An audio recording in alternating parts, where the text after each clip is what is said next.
मेरी approximately rank 5000 के आसपास ही आई थी, तो मुझे पता है कि मेरा मैथ्स बिल्कुल नील था। तो वीकनेस को स्ट्रेंथ बनाने का यही समय है बेटा, 1 महीना। ठीक है, अगर आप गरीब पैदा हुए हैं तो ये आपकी गलती नहीं है, लेकिन अगर आप गरीब मरते हैं तो ये आपकी गलती है। गुड आफ्टरनून, लव यू बेटा, लव यू 1.1 बेटा। फाइट मारते रहे, ये मैंने कहा था आप सभी को कि ये अब आखिरी समय आप सभी के लिए है। ठीक है, आने वाले 4-5 महीने आपकी पूरी लाइफ चेंज कर सकते हैं, पूरी लाइफ। ठीक है, आप कहां पर पहला कदम रखेंगे अपने प्रोफेशनल करियर में, वो ये 4-5 महीने डिसाइड करने वाले हैं। तो प्लीज आप ध्यान से अपनी मेहनत करते रहिए, क्योंकि सभी लोगों की खुशी आपकी फैमिली में हो सकता है उसी से कनेक्टेड हो, सभी प्रॉब्लम्स का सॉल्यूशन हो सकता है उसी से कनेक्टेड हो, और आपके ड्रीम्स तक पहुंचने का रास्ता भी हो सकता है उसी से ही कनेक्टेड हो। ठीक है, यस बेटा, यस, प्लीज फाइट मारते रहे, पेपर आएंगे बेटा। ठीक है, अब पता है बात यही है कि ऐसा नहीं कि हमारे टाइम पे हमने पेपर नहीं दिए, हमने भी दिए ही होंगे ना। ठीक है, यहां पर ही तो टेस्टिंग स्टार्ट होती है, this is the real time. देखो 10वीं के बाद अब आप 12वीं में उसी दौर से गुजरेंगे जहां पे बोर्ड्स का टेंशन, 10वीं में सिर्फ बोर्ड्स का टेंशन था, यहां पर और कंपटीशन का भी टेंशन होता है। तो मैनेज करना आपके पास एक ऑप्शन है और एक छोड़ना ऑप्शन। जो लोग यहाँ पे मैनेज करना अच्छे से सीख जाएंगे तो वो लाइफ में भी कई बार मल्टीटास्किंग वाली चीजों में भी कर पाएंगे। कंपनीज में कई तरीके के प्रोजेक्ट्स होंगे, आप 10 प्रोजेक्ट्स में घुसे होंगे, आप हर चीज को कहीं ना कहीं मैनेज करके आगे बढ़ते रहेंगे, ये आपका एक एटीट्यूड बन जाएगा बेटा। ठीक है, यस, ये 5 महीने बेटा, ये 5 महीने पूरा अपने आप को फोकस कर लो। मैं बता रहा हूं बेटा, यहां से भी रैंक निकलती है और कई बच्चों की यहीं से रैंक निकलती है।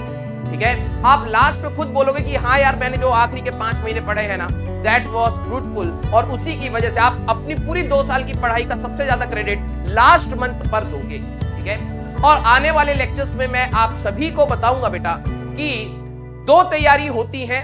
ठीक है, इनफैक्ट अब तो 3 टाइप की मेरे को तैयारी बच्चों को देखने के बाद पता लगती है। एक होती है अपनी वीकनेस पे तैयारी, एक होती है अपनी स्ट्रेंथ पर तैयारी, और एक होती है क्वेश्चन करके गलतियों से तैयारी। ठीक है, जो 11th और 12th का पूरा ड्यूरेशन का टाइम था वो होता है आप अपनी वीकनेस पे काम करें। आपको पता होते हुए कि हाँ यार मेरी मैथ्स वीक है, मेरी केमिस्ट्री वीक है या मेरी फिजिक्स वीक है, तो आप उसको कमजोर होने देते हैं और आप अपने इंटरेस्ट पे चले जाते हैं। नहीं, मेरे को इसमें इंटरेस्ट आ रहा है, और आप वो करने लगते हैं और उससे दिक्कत आती है। अब आएंगी दिक्कत। ठीक है, फर्स्ट स्टेप होता है कि वर्क ऑन योर वीकनेसेस। आपको जो लग रहा है स्टार्टिंग से कि हाँ यार ये मेरा वीक हो रहा है, उसको और वीक मत होने दो, उस पर मेहनत लगो। एग्जाम के पास आते आते you have to work on your strength. जो आपने देख लिया कि हाँ यार ये चीज मैंने अपनी स्ट्रेंथ बना ली है प्रैक्टिस कर करके, अब ये मेरे को नेगेटिव नहीं देगा, तो एग्जाम से जस्ट पहले आपको अपनी स्ट्रेंथ पर काम करना होता है। और एग्जाम से जस्ट बहुत कम दिनों के अंदर आप मॉक टेस्ट देते हैं, और मॉक टेस्ट में आप जब गलतियां करते हैं तो आपको यह पता लगता है कि हाँ जो मैं जिसको स्ट्रेंथ मान रहा था वो एक्चुअली में मेरे को नेगेटिव अभी भी दे सकता है, तो आप उस पे एनालिसिस करके उसको पढ़ते हैं। तो 3 तरीके की तैयारियां हैं। ठीक है, 3 तरीके की तैयारियां हैं। और यस सर, केमिस्ट्री ने नाड़ी क्या कह रहा है, दिस इज द टाइम। मैं कहूंगा 1 महीना भी आपके पास और है, अपनी वीकनेसेस पर काम कर लीजिए। फिर उसके बाद आपको जो आता है उसको अच्छे से पढ़ना स्टार्ट करिए, that will be your strength. और प्रैक्टिस जब आप करेंगे, मॉक टेस्ट जब आप देंगे, टेम्परामेंट एग्जाम का देंगे, तो आपको आते हुए क्वेश्चंस भी गलत होंगे, उसको आप इंप्रूव करेंगे विद प्रॉपर रिवीजन, तब जाके आप एक प्रॉपर तैयारी करेंगे। ठीक है, NTA mock test is very good, you should give it.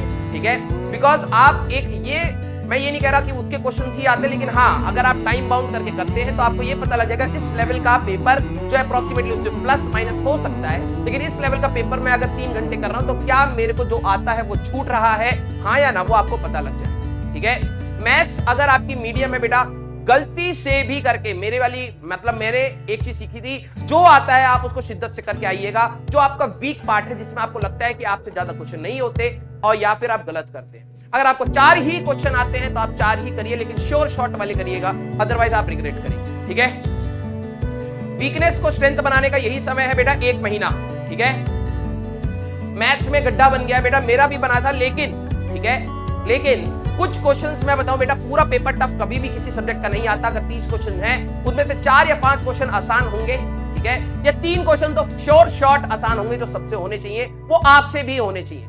2-3 question की आपकी एक्स्ट्रा प्रैक्टिस जो आपने करी है, या टेस्ट पेपर्स दिए हैं, या मॉक टेस्ट किए हैं, या फिर क्लासेस को ध्यान से सुना है, तो 2-3 क्वेश्चन वहां से हो सकते हैं। 7-8 क्वेश्चन और कुछ हिट एंड ट्रायल अगर आप अच्छे से करना जानते हैं तो हिट एंड ट्रायल करके या ऑप्शन सेटिस्फाई करके फर्स्ट टू वर्स्ट सिनेरियो में भी आप 7-8 क्वेश्चन आराम से कर सकते हैं। बट दैट नीड प्रैक्टिस, थोड़ा सा प्रैक्टिस आपको चाहिए, ठीक है।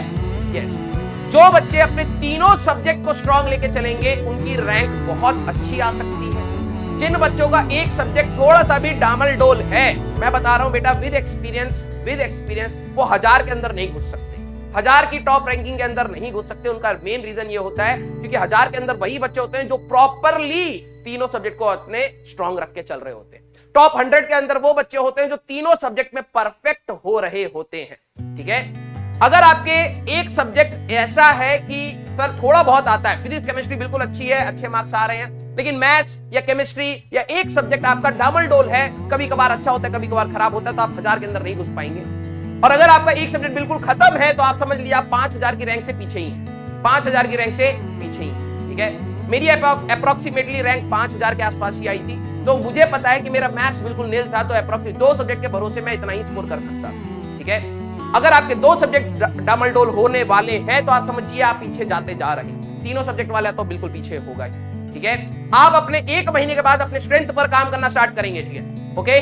जेई के फॉर्म्स अगर अभी नहीं आए हैं तो आप ये समझ सकते हैं जनवरी में आपका अटेम्प्ट नहीं है, तो आप अपनी पूरी फोकस टर्म 1 के एग्जाम पे लगा के इसको फोड़ के एक बार साइड करिए कि आपको ये टेंशन ना हो, क्योंकि जिनका खराब होगा उनका आगे के एग्जाम में ये रहेगा, यार मेरा टर्म 1 खराब हुआ था, मेरे को अब सेकंड वाले में अच्छे से करना है। आप इसको बिल्कुल साइड करिए, फुल मार्क्स स्कोर करके दिन रात बराबर करिए, इसको साइड करिए, नेक्स्ट जो भी आएगा उसको करिए, ठीक है। और बोलो, जेई का एग्जाम जनरली मुझे जहां तक लग रहा है जनवरी में तो नहीं है, फेब में चांसेस हो सकते हैं। अगर मार्च वाले जो बोर्ड्स हैं वो अगर क्लैश नहीं करे तो आपका बाद में ही होने के चांसेस हैं।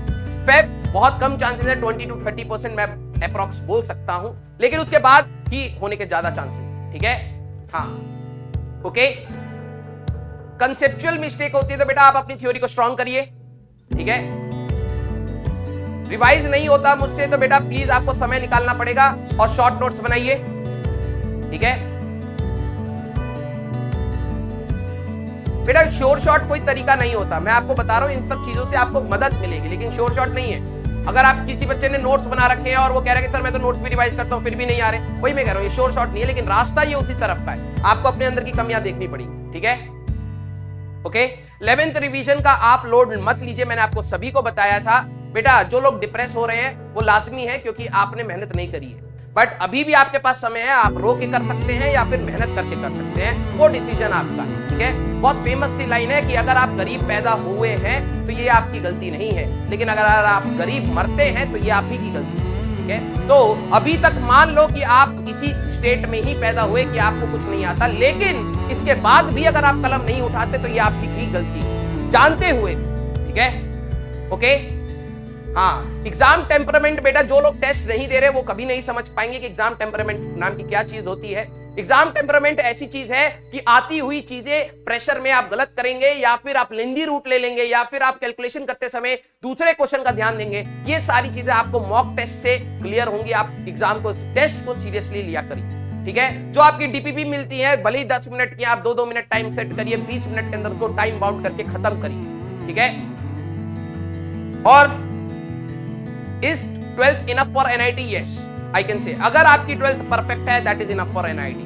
परफेक्ट, ठीक है, परफेक्ट होती नहीं है, ठीक है। और ऐसा नहीं है कि अगर आप यहाँ पे परफेक्ट नहीं है तो 11वीं में बिल्कुल नील होंगे, वो भी नहीं, कुछ ना कुछ तो आता हो।